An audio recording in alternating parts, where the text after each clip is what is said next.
দেশের লক্ষ লক্ষ ভাইয়েরা শহীদ হয়েছে, এই দেশের লক্ষ লক্ষ মা বোনেরা তাদের সম্মান হানি হয়েছে, কাজে তাদেরকে তো বাংলাদেশের মানুষের মধ্যে দেখেই নিয়েছে।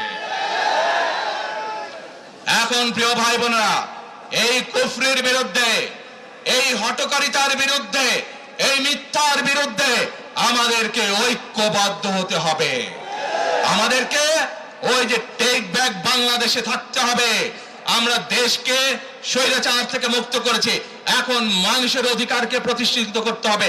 শুধু ভোট, শুধু কথা বলার অধিকার প্রতিষ্ঠিত করলে হবে না, মানুষকে স্বাবলম্বী করে নিজের পায়ে গড়ে তোলার ব্যবস্থা করতে হবে। প্রত্যেকটি মানুষ, বাংলাদেশের মানুষ যাতে ঠিকভাবে ভালোভাবে খেয়ে পড়ে বেঁচে থাকতে পারে, প্রত্যেকটি মানুষ যাতে নিরাপদে রাস্তায় চলতে পারে, সেই ব্যবস্থা করতে হবে। সেটাই হচ্ছে টেক ব্যাক বাংলাদেশ।